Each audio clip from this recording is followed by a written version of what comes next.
Who framed Roger Rabbit?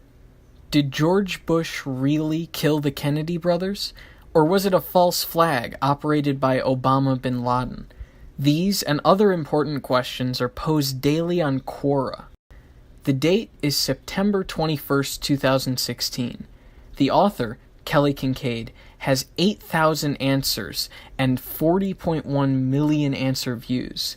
The Quora credentials of this person alone should already be telling you something. If the genius of this character isn't already jumping out of the computer screen, all you need to do is read the following screenshot. Kelly Kincaid, voted in every election since 1988, except the one I missed because my son was in the hospital.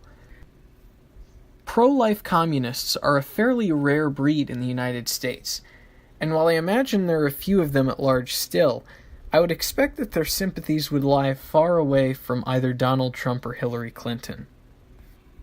I suspect you'd have to ask them individually, since it's really hard to get a handle on which of the myriad sliver issues that each of the major and minor candidates have taken a position that will be the controlling issue in each one of these people's electoral calculi. The Communist Party of the United States appears to be strategically supporting Clinton, apparently because they view Trump as a clear and present danger rather than out of any particular like for Clinton. I imagine, however, that many members are supporting Jill Stein because of her radicalist positions, especially on the environment, will tend to appeal to American communists generally. Of course, many American communists supported Bernie Sanders, although I have no idea how many of them were pro-life communists.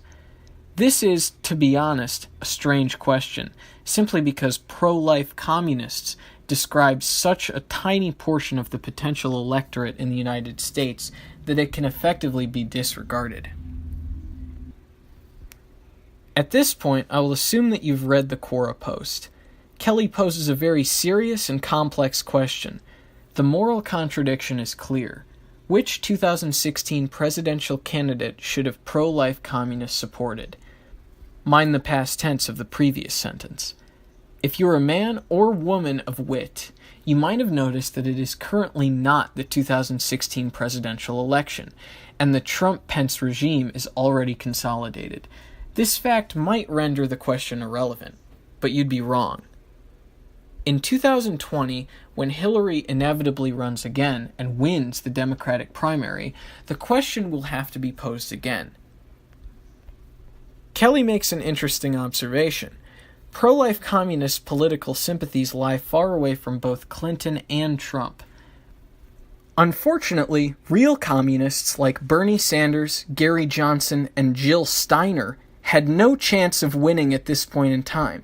Remember, the date is September 21st of 2016. From this reason, the vanguard of the American proletariat, many of whom are pro-life, the Communist Party of America, endorsed Hillary Clinton for POTUS 45. Thus, many loyal U.S. communists were stuck at a moral impasse. Support Hillary and prevent fascism from coming to America, or support Trump and stop gorillions of feti from being aborted. Of course, neither option is satisfactory. For many pro-lifers on the red side, this is the question of their life. And what can a lowly pro-choice European communist say to them? Follow your heart and follow the Lord. What we can learn from this debate is that no matter how much we debate about this issue, the most dialectical answer will always come from the heart.